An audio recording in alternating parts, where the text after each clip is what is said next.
All right, welcome back to KM6LYW Radio. We're talking about VHF today. You got this expensive VHF rig, actually that's an HF rig, and you put a big expensive antenna on your roof. Are you really getting out? You know, what's your range? How far can you go? Yeah, you can key up a distant repeater, but let's look at some theoretical models to see how far you're getting out, and maybe some more empirical models. Gather some data and see how far your VHF rig really goes. So we're going to do that this time on KM6LYW Radio. Yeah.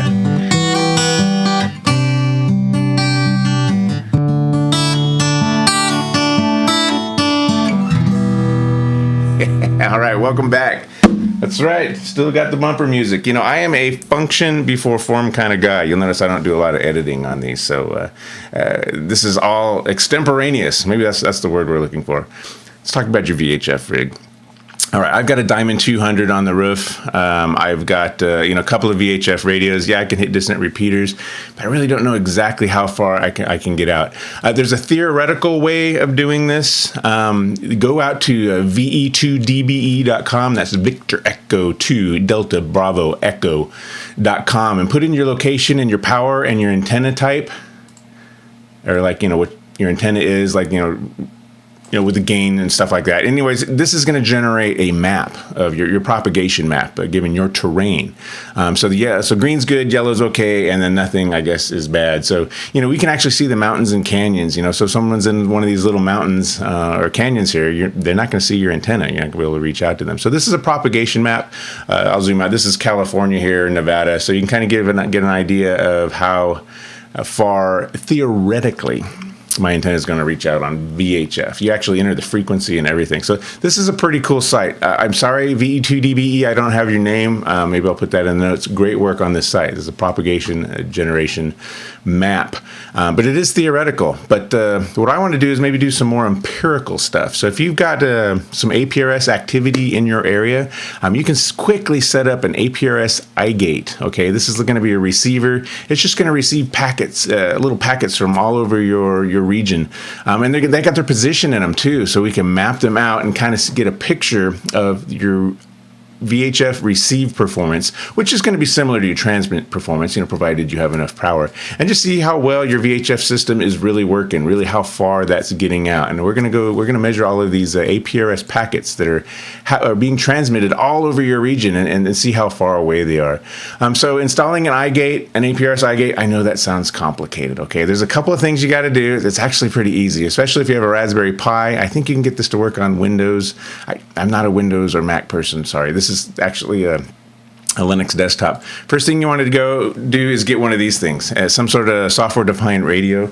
This one is, I don't know, we can get it on Amazon here. This is $31 US dollars, okay? I've got one right here. This is cheap. If you don't have one of these, get one for a lot of different reasons, not just for this. And I want you to hook your shack antenna up to it. I've got some coax here. It's got an SMA adapter. Take this, and I want you to jam it in your PC. All right? You ever notice how with USB, this is the wrong way, also the wrong way, and then the right way? It's multiverse theory when trying to jam USB plugs in. So this thing is actually jammed in my PC right now. Okay, so now I want you to open a command line in your Raspberry Pi, and I want you to run sudo apt-get install gqrx-sdr. Okay. And I already have mine installed, so it just says, hey, why are you trying to reinstall this again? I also want you to sudo apt-get install rtl-sdr, okay? It says it's already installed at the newest version, so you're just going to say, installing. And then also I want you to sudo apt-get install direwolf. Direwolf. Like, remember Game of Thrones, the big wolves? Direwolf.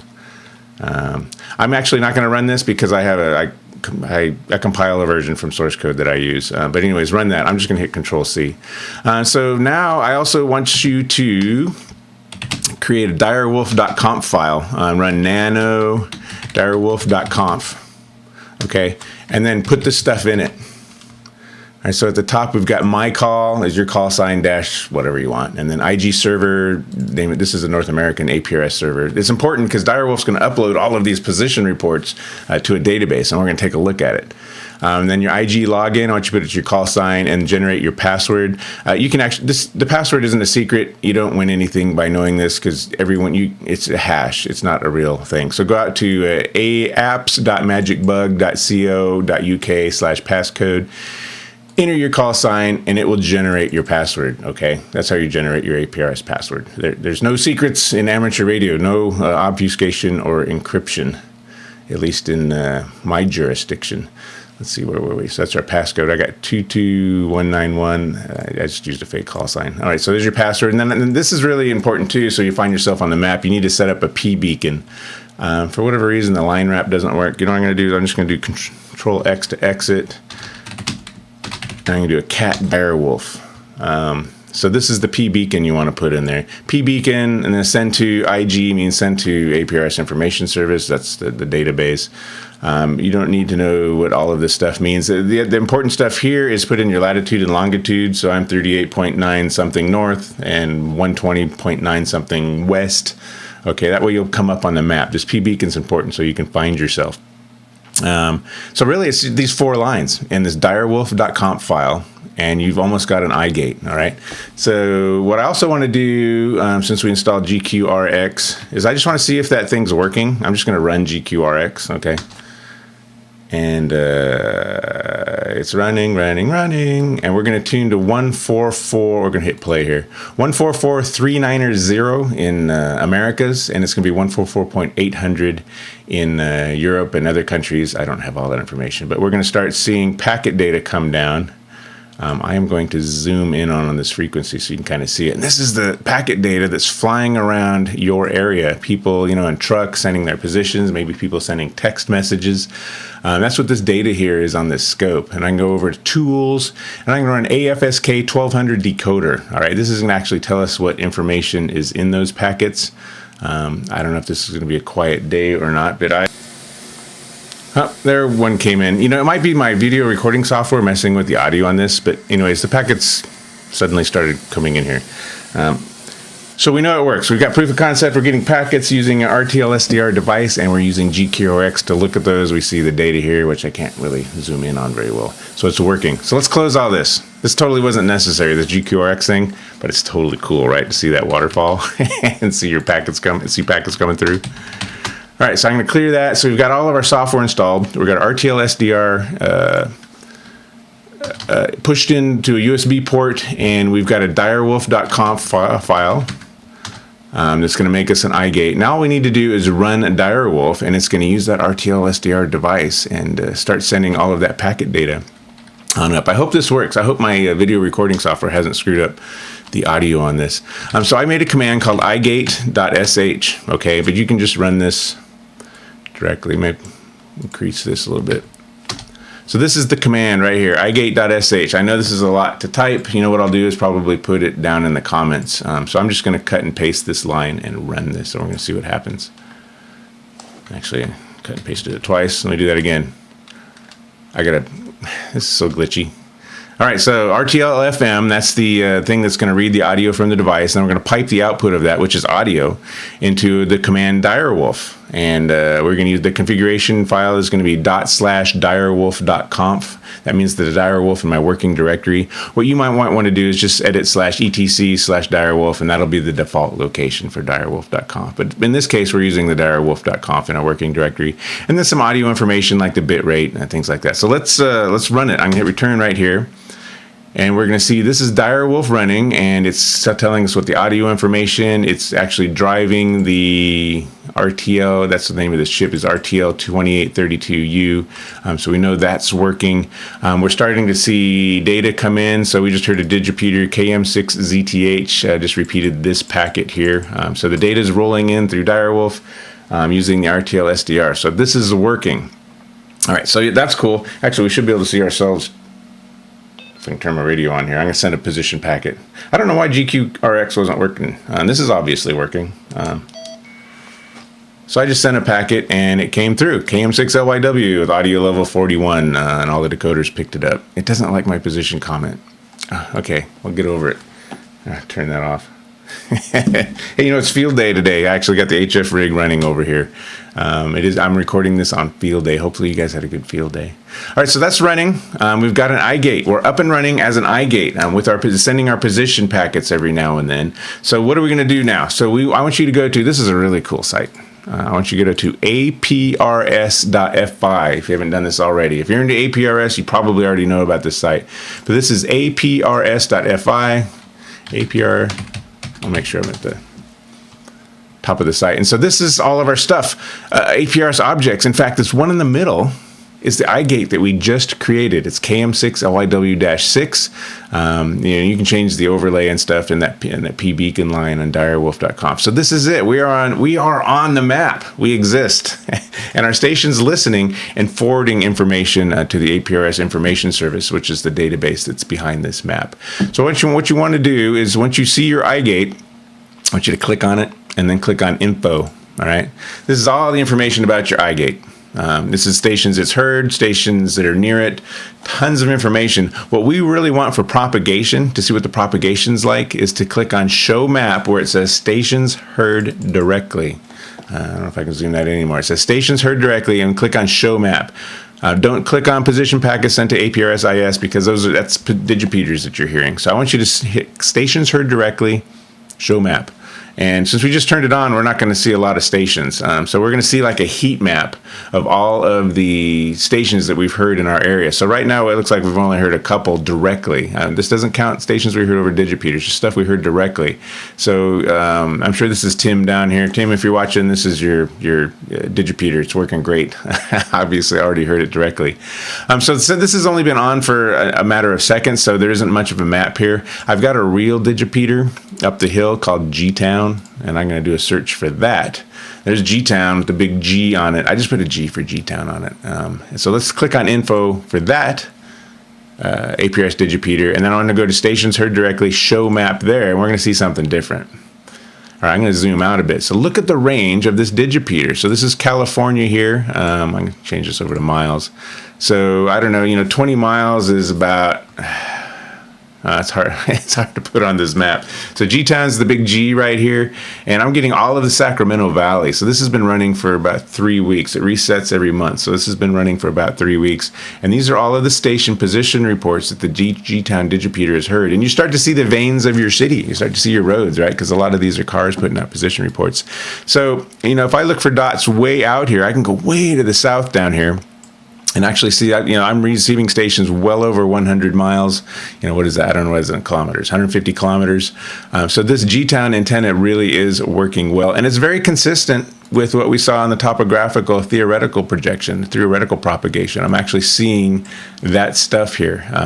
Now, obviously, in desolate parts of your country where there's no people or no radios, you're not going to see that stuff. But I can kind of see down in the Central Valley, I can see that we're definitely receiving at least 100 miles. This is running a DigiPi, of course. If you see, it says Krager.org/DigiPi. We've got a couple other stations running DigiPi. One's over in Minden, Nevada. I'm going to go look at this guy. So here's in Minden. I'm going to click on info, and I can click on stations here directly, show map.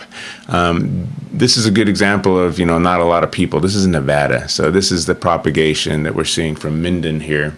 Just the Carson Valley. It's pretty cool on the right side of Lake Tahoe. This is about, I don't know, this stretch is about 30 miles right here. Minden's reaching out when it transmits, all the way up to Virginia Peak, and then, that packet's repeated, and then it comes down to KJ7 AIQ. So that's the Minden station. We've also got one called Avalon. It's towards Los Angeles. This is also a DigiPi repeater, APRS repeater. I can click on info, show map. It's the first one, not the second one. And I'm going to zoom out, and we're going to see all the stations that we've seen in Los Angeles. So this one's kind of interesting because it's on the island over the ocean. I don't know if salt water helps or not, but we're seeing all of the position reports of Avalon that Avalon has recorded and sent to the APRS information service. In fact, when we transmit, we can see how far the packet was reached. This is the first guy to hear the packet. That's why it says Keller. That's his name, N. Keller. Anyways, it went all the way across Los Angeles when it transmitted its position beacon. So that's how we can see our VHF perception. I don't know if that's the right word. Reception, perception, and really see if our antenna is working. If your antenna falls over, obviously, this map isn't going to look cool. In fact, the Minden station in Nevada, Scott, if you're watching, you remember you mentioned your antenna actually fell over. So that's kind of a compromised antenna, and you can, if there's problems, you'll see it here on this map. So this is APRS.fi, and it is monitoring the status of our Igates, which is pretty cool. So, let me go to one that's like a super killer digi. There's one near me. It's just amazing. K6FGA-1, I think is what it's called. And so he is in California, and I can click on info here, and I click on stations heard directly. I'm going to show that map. Now check this guy out. His antenna is way up in the mountains. It's got a commanding view of the Sacramento Valley. I mean, just look at that heat map. And we're going all the way from San Francisco, up to Redding, Red Bluff, down into Central California. This is a fantastic digipeater. K6FGA. Hey, thanks for hosting this.